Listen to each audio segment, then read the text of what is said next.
Yes mga higala, mayong adlaw ka na itong tanan ng welcome din sa itong panaguban sa itong tulumanong tambayan sa Radyo Pilipinas. Yes mga katambayan, no? Kamusta? Kamusta ang traffic karong panahon na, no? Mga katambayan, kan pa ba? Grabe pagyahapon ba ang bara? Anyways mga katambayan, no? Kamusta po ang weather karon dira, no? Well, expect ko nagapangutan ako kaysa kutob sa maabot ani ato ang pagsibya karon, no, pinaagi man sa atong ere, no, sa atong 88.7 sa FM o sa atong Facebook page na Radyo Pilipinas Davao, no. Kung asa man mo naabot ani nga kuan nga pagsibya basikin napoy pag-ulan diyan, no, kay ginatawag ba na localized thunderstorms mga higala, no. Nasa maybe ulan diri sa mua, pwede ulan dira sa inyo ha. Anyways mga katambayan, no, dinhita sa atong unang hisgutanan, no, ug atong tambayan kung asa naman to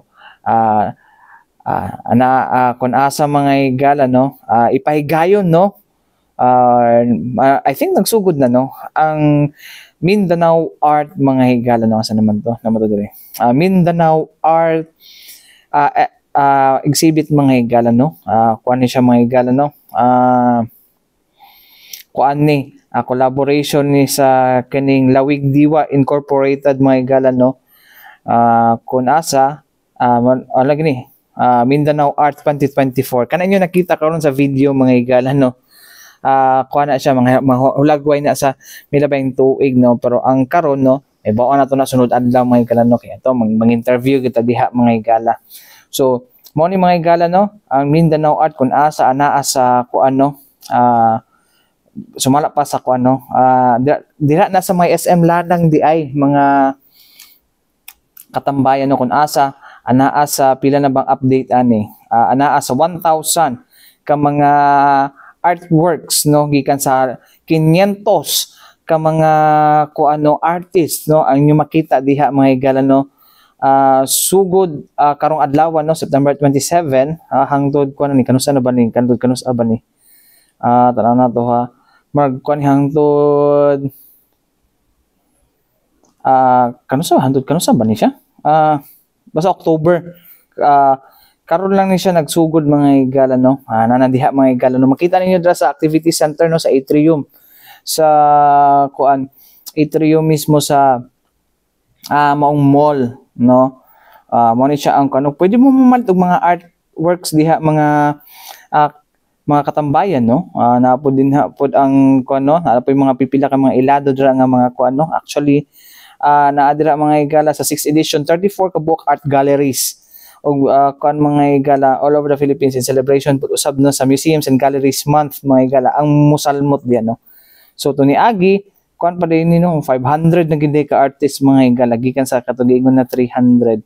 So 500 artists na gid, no. So klase-klase nga mga estilo, no, or kuan sa medium sa sa medium po. For the paintings man nandira mga higala po. Napoy ba mga sculpture po mga higala, no.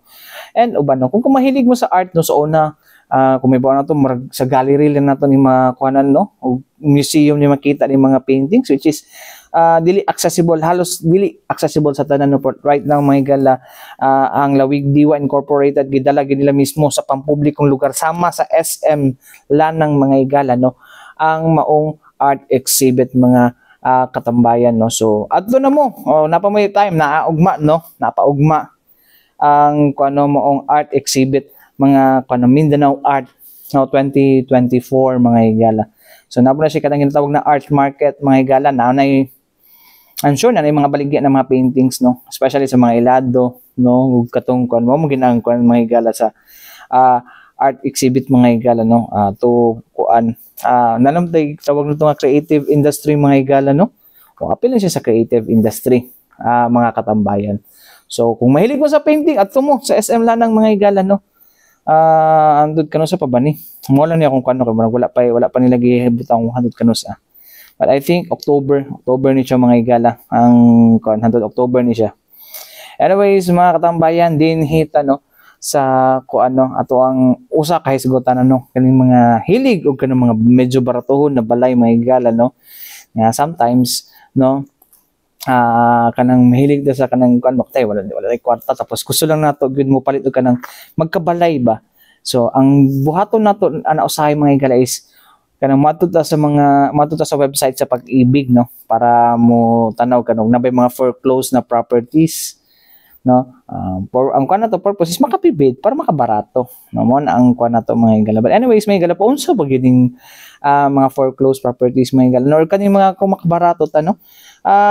Anyways, na ay kuan didi ana mga higala, na ay advice ana, no, ang officer in charge sa Pag-ibig Task Force Acquired Assets Management mga higala, kung paunsa ta makakuha medyo barato nga balay, no, nga natukod na gyud mga higala, no.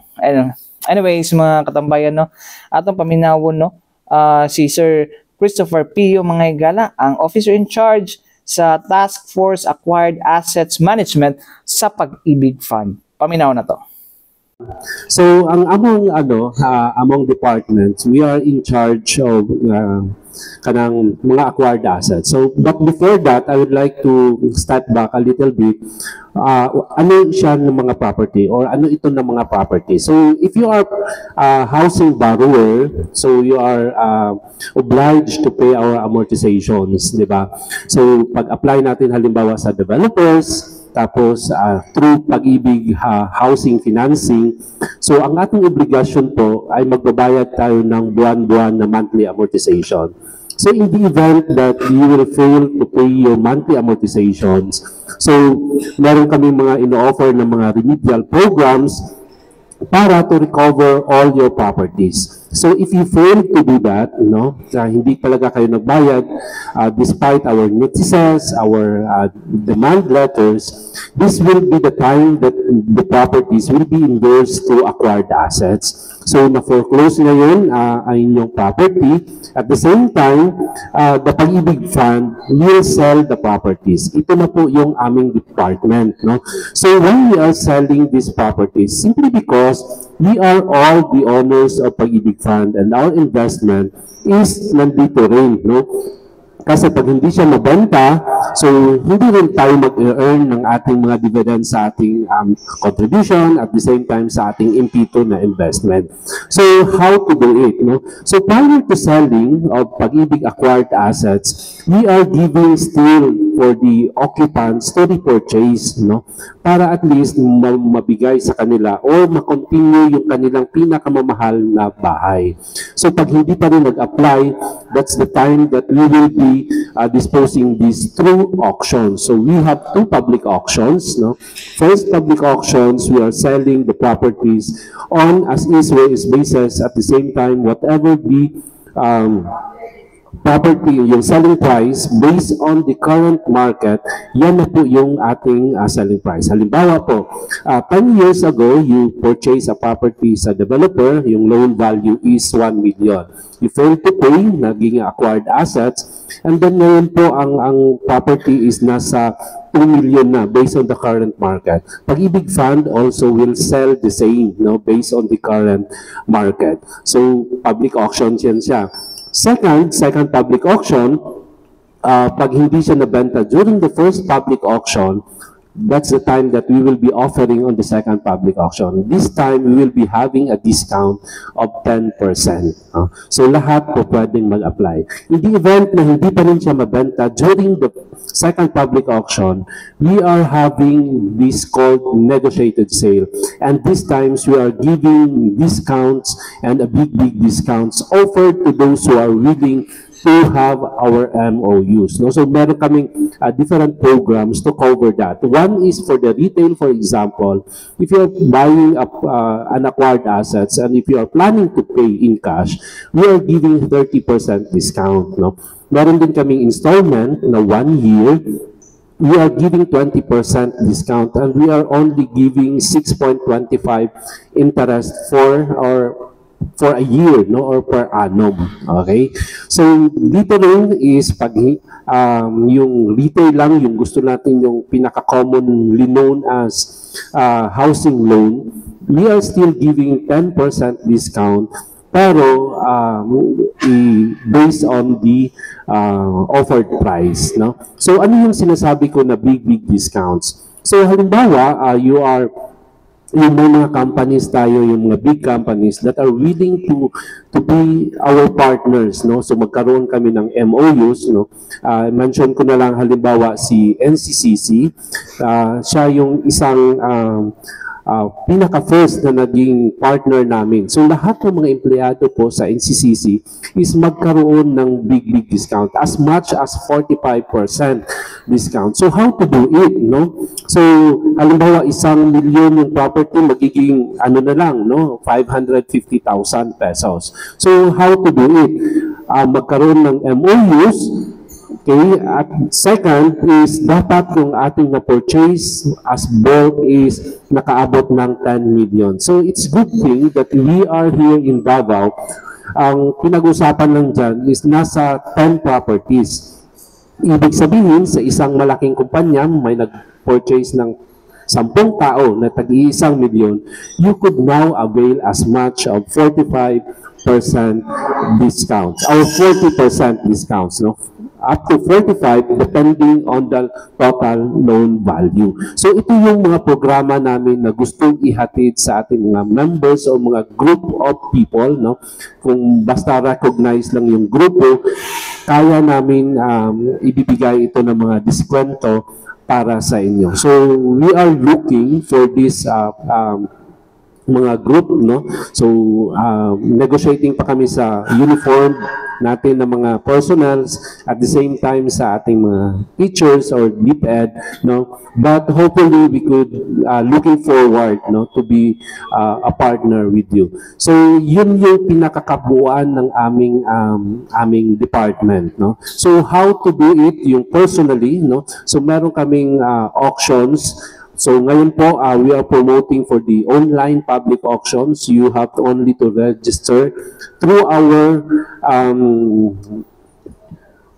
tawag natin dito, yung ating mobile, no? Sa mobile app, sa Pag-ibig Fan, or sa virtual Pag-ibig, thank you, no? Sa virtual Pag-ibig. So, in either ways, pwede po kayong magpa-register as our bidder. So, pag meron kayong napusuan ng mga property, we are encouraging you to visit the property, assess, evaluate, and if you are interested, that's the time that you are magpa-register, maghulog ng ating bid, no? So, this time, online na siya. So, parang nag-fill up lang tayo ng mga application sa ating cellphone. At the same time, i-go through na yan yung process. How much yung ating babayaran? On first public auctions, you are required to pay at least 5%, no, down payment as our bid ban. Pero sa negotiated sale, 1,000 pesos lang, no, meron ka ng property. And dito yung bulk natin na mga applications. So dahil sa isang 1,000 pesos lang, magkakabahay ka na kay Pag-ibig Fan. And hopefully, no, we are looking forward for more borrowers and applications coming in from Davao Region. By the way pala, yung aming coverage is Davao Region, Region 11, as far as Moncayo, Mati, and of course, yung doon na oriental areas. Dito naman sa side, Socsarjan, Jansan, Sultan Kudarat areas. Region 12 naman po hanggang Maguindanao, Cotabato City, and some portion of Barm. So, all of the properties are available in our website, www.pagibigfan.gov.ph. Okay? Yan lang po. So, mga katambayan, no? Ang payag ni Sir Christopher P. medyo kanto, no? Medyo information overload na to siya mga igala, no? Para sa kuha. Medyo bombarded, charing, no? Marag na kanta na bombard ta sa mga information na. But ano sa mga igala, no? Pag once nga dili nakakabayad or dili nakabayad ang isa ka kuan, no? Sa amortization, no? Nanay paraan na no, i-foreclose gid sa Pag-ibig bigla in-acquire na nila, tapos ilan ang ibaligya, no? Nga ilang ibaligya kay aron mabalik ang kwarta para sa mga miyembro, kay ang gigamit pagpa-loan ang kwarta gikan po na sa ginahulog sa ato ang mga miyembro. Sama nato kita tanan Pag-ibig karon na naman sa voluntary Pag-ibig na voluntary Pag-ibig mga higala. So anyways, Sa itong pagbalik na ito, paminaw, no, ang procedure, no, unsa ang procedure sa pag-foreclose o unsa ang kuan ang procedure po sa pagbaligya sa foreclosed units nga naa karon sa Task Force Acquired Assets Management sa Pag-ibig. Anyways, mga gala, balik ito man lang so importante. Bidom-dom niya ito si Bianan.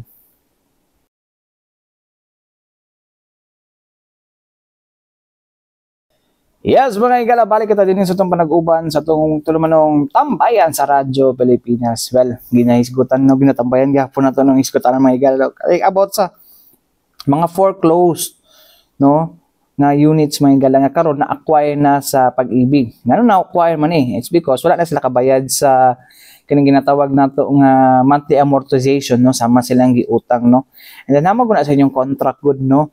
Pag once nga magkuhan ka ng loan contract na may galang pirma na kag-agreement, no, sa with Pag-ibig, dapat bayaran niya siya nimo, no. And kabalo na ta na naman siguro diha po sa inyong gipirmahan, no, nga anything nga kuan violation sa inyong contract, no, kuan gyud na siya grounds, gyud na siya for forfeiture, whether i-rescind or kuan pa ba na nga kuan i-void ang contract, no.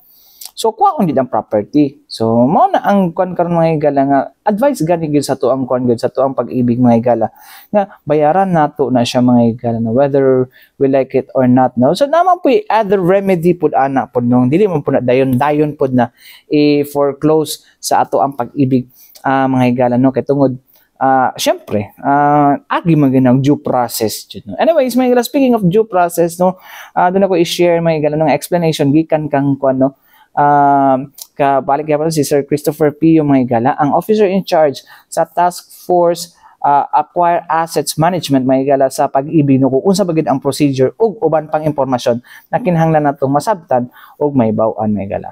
Atong paminawon balik mga igala, Sir Christopher P. Unahon sa nako pangutana, pila ba ka bulan para ma-foreclose ang delinquent ang isa ka customer para ma-foreclose ang iyang property? Thank you, sir. No? Una is 1 to 3 months, ginatawag na mo na siya na for reminder. No? So, 3 months na siya. So, first month is magpadala may reminder. Second month, nanay manawag sa ato ng mga partners nato na collecting agent. So, 3 months. Pag hindi yapon mo makabayad, we are endorsing this to our partners sa collecting agent. No? So, another 3 months for each collecting agent. So, meron tayong 3 collecting agents. So, 3 cycles po yan. So, basically, aabot po ng 1 year, no, bago tayo talaga makakancel. So, dalawang ways, no, to cancel. One is foreclosure and the second one is yung purely cancellation. Anong difference, no? Ang cancellation, halimbawa nag-apply po tayo sa developer, yung title is nakapangalan kay developer. So ibig sabihin, yung binabayaran natin na property sa Pag-ibig Fund is in the name of developer pa, no? So in the event that you will not pay, ika-cancel lang namin yung ating kontrata doon sa ating yung ating contract together with the developer. So, most likely, nasa 1 year or more lang siya, no? Automatic cancel. The second one is the foreclosure. Ito yung medyo mas mahaba because we will following the court proceedings, no? So, after 1 year din siya na cycles ng ating collecting agency, we will be filing a foreclosure doon sa court. And the court now will give us another 1 year for redemption. So basically, meron kang more than 2 years, no, kung foreclosure proceedings to redeem the property. Okay po. Sir, as of the moment, do we have numbers of foreclosed units diri sa Davao City lang po, padili kayo labad sa inyo? Actually, ang kung Davao City, napaka-konti na lang, no, ng ating properties. Available for sale is nasa less than 100 na lang. No? So, because we are covering the regions, sabay-sabay kasi namin yan, no, pina-publish, pina-post. At the same time, Davao del Sur and Davao del Norte. So, most likely, in different levels. Ibig sabihin, from the repurchase stage, for our first public auction stage, and yung sinabi ko kanina na negotiated sale. No? So, kukonti na lang yung Davao City. And yung ano kasi no, yung inventory natin is moving, no. So kasi pag halimbawa na-acquire, i-repurchase balik ng occupant or ng mga former owners, and then may papasok na naman, no. Ganyan. Pero wala talagang masyadong bulk as of now, as of now in Davao City. So balik ni siya nga concern katong for auction, for bidding bitaw nga mga housing units, naabag gihapon tong problema nga naay mo appeal o bidding nga wala siya kahibalo kung sa proseso, wala niya na-check ang balay, nakatubi ay original occupant na agihapon and dili mo hawa. So mao na problema sa mga nagkadaog sa bidding kasi na problema pa sila sa pagpapahawa. Mubayad pag 10,000 o pila bang amount nga i-demand, muagi pagdaghan kayong stress and depression before unsa na makuha nila ilahang housing unit. Second, naabag gihapon tong mga problema nga nihawa lagi gipangguba pod, gitanggalan o bisag unsa nga mga parte sa balay na nang problema na gihinoon pag-renovate again ang nakadaog sa bidding. Thank you for that, sir. No? That is a very common question that is always raised to us. No? So for the first question is, we always advise the buyers or bidders to really inspect the properties prior to application. So because Pag-ibig Fund is disposing all the properties on as is or is basis. Ibig sabihin, it include not only on the physical attributes of our property, at the same time to assess whether the property is occupied or not. No? So mao gyud siya amuhang always in-advise. In the event that you will be pursuing your application for that, no, na nakita na nimo na occupied, and then you pursue your application, we always advise our bidders to negotiate the occupants because lahat ng mga occupants dito is alam na nila yung status, no, because napadala na namin ng notice, binigyan namin ng pagkakataon, no, para i-repurchase yung property, but still they refuse to do that, no. So kung ano talaga, ayaw nila mag-alis, no? That is on the second question, no?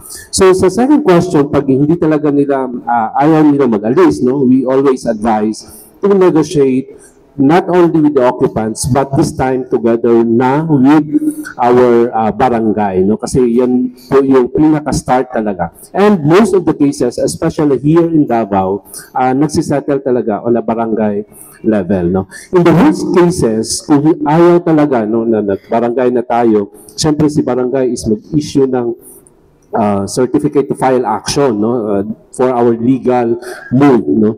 So angat yan, we will be filing in court, no? So that is the process, no? Pero pag ano natin, hindi naman siya talaga problema kasi most of the time, aware na po si occupants, no? That is duly notified. But pinaka-worst cases talaga, yun, no, mag-file tayo ng case. As much as possible, Pag-ibig Fund, gusto rin na ibenta, no, the properties na wala ng tao, but of course ang kay Pag-ibig Fund talaga is to assist our occupants, no, na applyan na ito na yung mga pagkakataon natin. Kung hindi ka available ay hindi ka qualified, meron tayong halimbawa asawa, anak, and so on, but if they fail to do that, no, yun talaga na magkakaroon talaga tayo ng kaso. Si Pag-ibig Fund is also filing cases against these occupants, but because of our due process, it will take time, no? So for 100, for example, ang writ of position na for example na cases, medyo matagal. So that is why binibenta namin siya on as is where is basis. But of course, Pag-ibig Fund is always willing to assess not only on the barangay level but up to the court proceedings if really necessary. Last na lang, sir. May mga units ba na o gaano kadami, unsa kadaghan ba ang mga units nga gipuy-an gihapon sa mga occupants bisag foreclose na? ang diri sa Davao dili na gyud kayo daghan, that is why sa among listahan makikita na ninyo na occupied during the time of our inspection, no, so gagmay, pero sa ubang lugar naa gihapon, that is why medyo daghan-daghan, that is why ginabalik-balikan namo to really encourage all of these occupants to purchase or repurchase again, no, kung hindi na sila qualified. As I mentioned, we are inviting their relatives up to second degree by affinity or consanguinity na. Ayan. So, mo to mga katambayan, no, ang explanation ni Sir Christopher Pio. Anyways, mga higala, alang sa kompletong kuno, pwede mo mato sa mga Pag-ibig branches, mga higala, no, para magpa-explain mga higala regarding ano, unless po mga higala nga kuan po dili po sila busy po mga higala, no. Anyways, mo lang na advice gid mga higala, pag nana mo balay dara o naka-loan mo sa Pag-ibig, well di mo gina to may wasan nga mapigado gid no. There are times gid mga higala nga kon gid no, kanang walang-wala gid na mga higala, no, and then maglisod tag pagpangita mga higala, so lisod pud kayo pud kung pugson pud nato pud nili na gid kaya mga higala. Pero well, ang kon mo gud mga higala, ang balay man gud mga higala is part na sa kanang Filipino sentimental culture nato, no nga. For example, diha akong nagdako, diha akong nagkuan. So, mo na siya ang kuan mga higala, mo na siya ang tawagan ni nahimong hinungdan mga higala nga uban dinigid mo hawa, tapos digid mo unsa ni, digid pwede mo digid sila mo kuan makigpatay gid sila mga higala katungod walang gid sila kabayad na. Pero di dapat na naman po natin kato sa mga nakakuan no nga gitagaan naman mo chance po sa Pag-ibig, no, nga ma-redeem ninyo ang inyong property. Pero sad to say, no, nga ang kuan mga higala, ang property nga inyong gibayaran, ang property nga kuan dili na inyo ha, no, it's because sa kuan mga higala sa in the first place, no, wala na ninyo nabayaran. Nanay violation sa inyong kontrata nga gipirmahan with Pag-ibig. So, if we're close gina siya mga higala. So, ihatang na po sa lain po. Unfair po kayo nga nagbayad tapos mo bayad na po sa lain na po, no? Well, sa inyo hapon, no? Inyo ham diskarte, pero para sa kuha, dapat katong bagong owner mo na dapat tumanang iya dili kay inyuhan na pa nang ipaglaban po diha no makikpatay mo.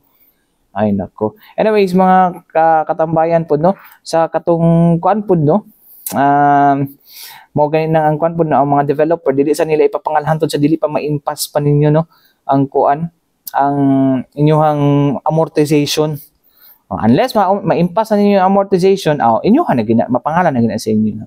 Pero okay ra po na mga katambayan, no, kay at least dili pa mo problema about sa tax. Anyways, mga higala, wala tayo kong oras ang alang sa Tibok Pwersa sa DXRP Radyo Pilipinas. Sa bawa ko inyo nakauban na Armando Finiquito alang sa tambayan sa Radyo Pilipinas. Daghang salamat ug maayong adlaw. Amping kita kanunay mga katambayan.